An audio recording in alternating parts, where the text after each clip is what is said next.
Between the 7th and 15th centuries, the Malay archipelago experienced a slow realignment of its demographic and theological identity. Islam took root through an evolutionary process spanning 800 years of trade, migration, and statecraft. Determining exactly where this ideological shift originated has divided historians for decades. The academic debate primarily fractures into three competing geographical origins. Did the religion arrive from India, from China, or directly from the Arabian Peninsula? To evaluate these claims, we have to look past simple timelines. We will apply rigorous historical methodology, using internal criticism to test the logic of the arguments, and external criticism to verify the authenticity and physical timeline of the evidence itself. A common trap in historical analysis is conflating commerce with conversion. Finding a foreign artifact in a local port proves that a trade network existed, but we have to ask whether that artifact actually proves the local elite adopted a new theology. For years, the dominant theory taught in schools pointed to India, specifically the Gujarat region. This argument relies heavily on early archaeological claims made by Dutch scholar J.P. Moquet. This slide outlines Moquet's primary epigraphic evidence, built entirely on physical grave markers. He found tombstones in Pasai, dated 1428, and Gresik, 1419, shared near-identical structures with stones from Gujarat, concluding they were imported from India. These stone markers are physically imposing and clearly foreign in their craftsmanship. However, under internal criticism, this evidence weakens. Professor Syed Mohammad Naqib Al-Attas points out that carved tombstones were simply high-value traded commodities. Buying a luxury grave marker from a Gujarati merchant does not mean adopting the merchant's religion. The strongest external criticism comes from G.E. Morrison, who bypasses the physical stones entirely to look at sociological reality, specifically the incompatibility of the religious sects, or mazhab, practiced in the two regions. During the era Islam was spreading into the archipelago, the Muslim population of Gujarat predominantly practiced the Hanafi school of jurisprudence. Meanwhile, the earliest Islamic kingdoms in the Nusantara, like Samut Pasai, strictly adhered to the Shafi'i school. A parallel theory suggests Islam arrived from Bengal, but it suffers from a lack of verified genealogical evidence linking early rulers like Malik al-Saleh to Bengali lineage. The evidence strongly suggests the Indian subcontinent functioned as a logistical transit hub. It was a place where physical goods and merchants passed through, but it was not the true theological source of Islam in the archipelago. A second major academic perspective argues for a Chinese origin, supported by scholars like S.Q. Fatimi and Emmanuel Gaudino de Heredia. This theory leans on a very early epigraphic timeline. Researchers point to Islamic inscriptions found in Champa, dated 1039, in Brunei from 1048, and the famous Terengganu stone from 1303. This highlights the secondary argument for the China theory, the integration of advanced military technology from Muslim Chinese merchants. Specific references note large cannons and small firearms manufactured by Chinese Muslims and utilized by local powers from the Philippines to Malacca. The presence of heavy artillery like this gave local rulers a distinct tactical advantage, creating a reliance on foreign technocrats. But we must apply internal criticism again.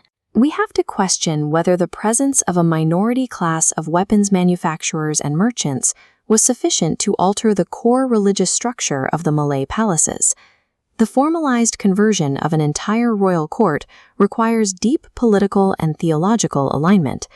Merely importing foreign commercial technology and hiring armed mercenaries rarely triggers a total societal religious shift on its own. The Chinese theory provides excellent proof of deep cultural and technological assimilation along the trade routes, yet it falls short of explaining the formalized theological shifts within the institutions of the Nusantara. The third theory posits that Islam arrived directly from the Arabian Peninsula and Yemen. This is heavily supported by scholars including Prof. Syed Naqib Al-Attas, Prof. Humka, and John Crawford. The primary economic driver bringing Arab and Persian traders to the archipelago was the lucrative spice trade, driven by intense demand in the Middle East. This presentation slide outlines the two ways these merchants operated, either through direct point-to-point spice procurement or indirectly, using the archipelago as a mandatory staging ground while en route to China. Scholar Abdul Rahman Haji Abdallah maps this out in 3 logical phases of Islamization. It began with direct trade stops, evolved into permanent settlements during indirect transit to China, and eventually matured into the formal arrival of religious envoys. This map tracks the specific geographical origins of these early migrations, pointing directly out of the Arabian Peninsula and Yemen. And this historical map shows the macro-level spread of that influence, following the monsoon winds across the Indian Ocean straight into Southeast Asia. However, this theory is not immune to external criticism. Critics point out a frustrating lack of definitive early physical artifacts to back up the timeline, and caution against potential ideological bias from the scholars supporting it. This ancient manuscript page features early Arabic Kufic script. Critics use this exact style of calligraphy to challenge the Arab theory's timeline. Finding 11th century Kufic script carved into stones in Champa contradicts claims of a highly influential Arab presence there as early as the 7th century. The physical evidence lags hundreds of years behind the textual claims. Despite the chronological gaps in the physical evidence, the Arab theory provides the most coherent explanation for the region's theological continuity. It perfectly accounts for why the Nusantara universally adopted the exact same Shafi'i school of jurisprudence practiced in Yemen. When we synthesize the evidence, the debate over a singular origin point dissolves. The Islamization of the Malay archipelago was polycentric. It drew on the logistics of India, the demographics and technology of China, and the theological endorsement of Arabia simultaneously. To understand how the religion actually took root, we have to stop looking at the external arrivals and look at the internal mechanisms of the Nusantara societies themselves. This slide outlines the geopolitical pressures that forced regional powers to adapt. Historian Anthony Reed argues that survival dictated these religious shifts. States refusing to adapt faced isolation and direct existential threats from newly Islamized, economically superior neighbors. Furthermore, this slide introduces a crucial sociological mechanism: strategic intermarriage. Wealthy foreign traders and port officials integrated themselves directly into local palace elites. A prime example is the political marriage between Puteri Champa and Raden Rahmat, linking the courts of Champa and Majapahit. The historiographical lesson here is clear.